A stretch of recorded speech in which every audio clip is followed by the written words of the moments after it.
Welcome to a new video. You guys seem to enjoy when I fall behind and have to catch up on an insane amount of work in very little time. I don't know if it's because you enjoy seeing me suffer or because you feel a little bit less alone in your struggles. Whichever it is, I really don't blame you. So yeah, this is gonna be yet another catch up with me vlog. And because you guys have been requesting for productivity tips and study tips, I'm gonna include those throughout the video. Let's get started. 2 things to do today. I have to go to Montreal tomorrow, meaning I need to finish both this lab report and do my evelog assignment because all of this is due tomorrow and I've started nothing. The first tip that I have for you is to limit the amount of time that you spend on each task. I'm gonna give myself 2 hours to finish the results/discussion section of the lab report.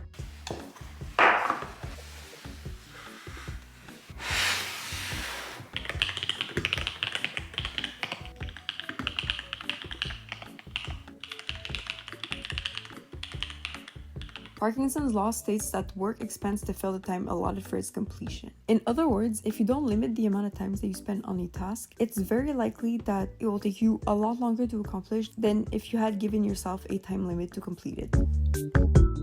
Bad news, the 2 hours are done and I'm only about halfway through the results section of the report. Unfortunately, because this is due tomorrow, I can't just stop here. I'm gonna give myself another hour and hopefully that's gonna be enough. I think it should, but it's just so time consuming. It's okay to not be super strict with this time limit. The point of this is not to submit incomplete assignments. On the contrary, the only purpose of this time limit is to give your brain an artificial deadline to help it not get stuck on a task for way longer than is actually needed.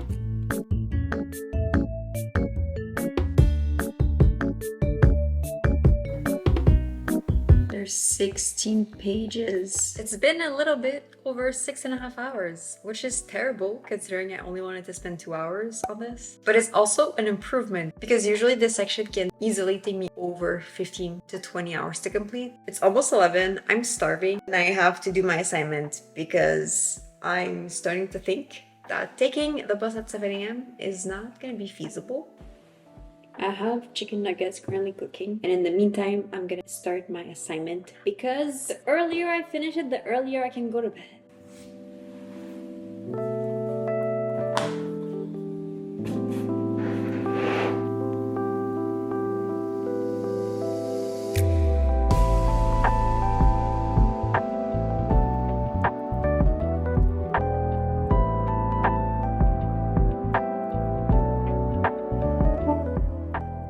I'm gonna call this a day.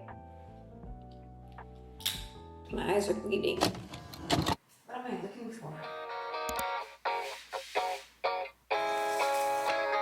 Look at the lunch my boyfriend made me. It's so cute. Okay, I think I have everything, but I also don't know and I don't have time to check. It's 1:50. I wanted to leave like 2 hours ago, but then I couldn't because I had meetings. So now I have to hope that I will not encounter traffic because I have to finish my report when I get there.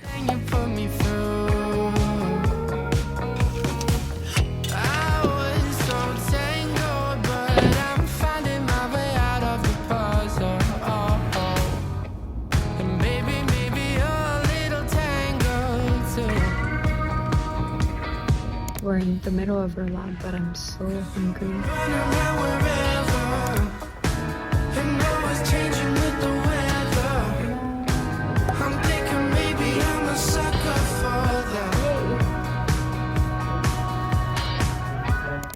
Now that the rush of the last 2 days is over, we're gonna actually start catching up on this semester. You guys know that I swear by this planner, but when I fall behind, I like to have a visual representation of everything that I have to catch up on. This is great for day-to-day planning, but it doesn't allow me to see the big picture, if that makes sense. Basically, I need something that I can just look at and see everything I need to do and see all my upcoming deadlines. So we're gonna make that.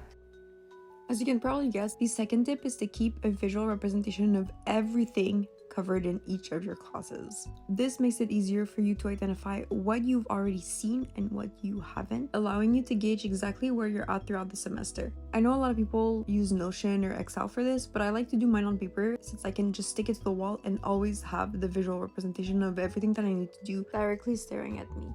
Final result.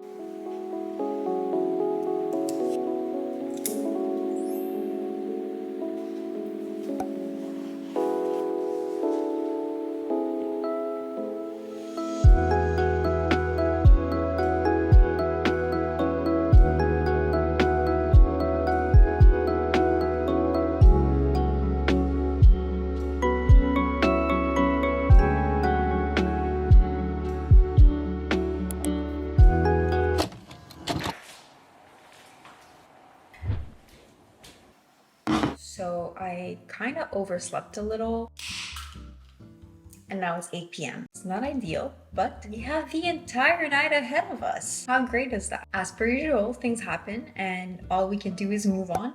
I'm gonna get started with some OS so I can submit the assignment and then move on to the readings that are due on Monday.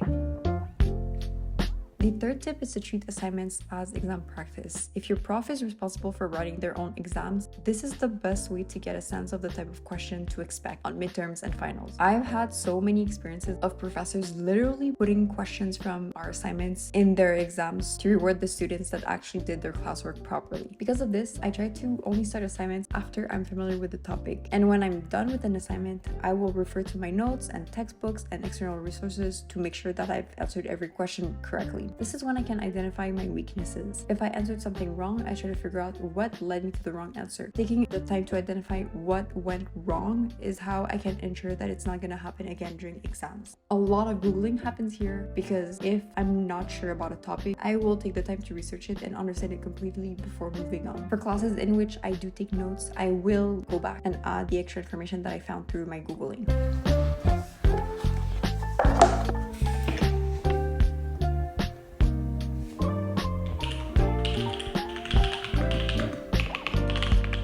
I've received a lot of comments from you guys wondering why I handwrite code if I'm gonna type it anyways. And the reason for this ties in with the third tip. Our professors like to torture us a little bit and make us handwrite code in our exams. I don't know about you guys, but for me, it's absolutely not natural to handwrite code since I only program on my laptop. This is not a skill that I possess. If I don't practice that skill, I am absolutely useless in exams.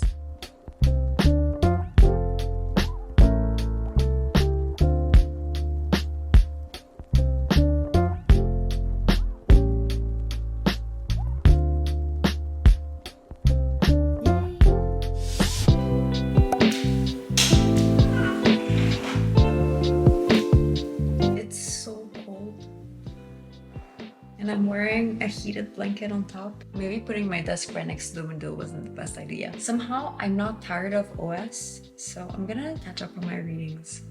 The most important thing you can do as a student is to figure out what type of learner you are. If there's anything I want you to take out of this video is that your way of studying does not need to conform to anybody else's. I firmly believe that the best thing you can do for yourself is to stick with what works for you, regardless of what anybody else may say. You've seen me waste countless hours on writing notes that I will never ever read again, and I stand by this method. I write them because this is how I process information.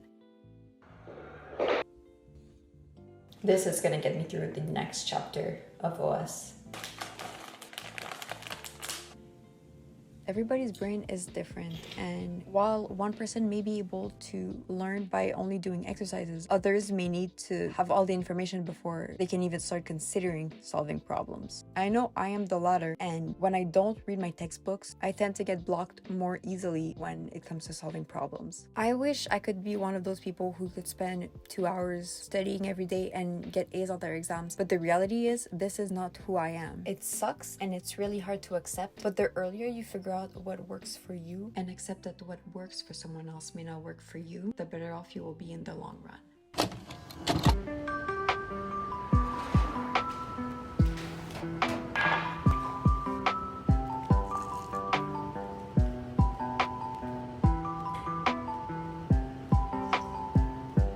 That was really hot.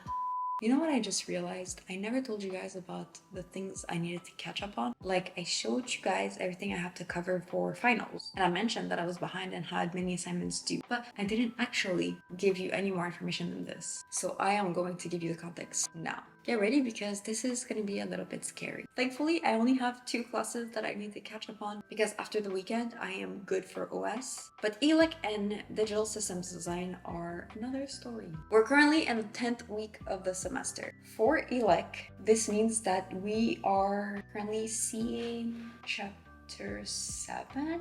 Okay, the chapters are not in order. This means 5 chapters to cover and do the problems up. Now, the scarier one is digital systems design because I need to cover chapter 4, 5, 6, 7, 8, and 10. And I do have to cover them because, oh my god, the exams were brutal.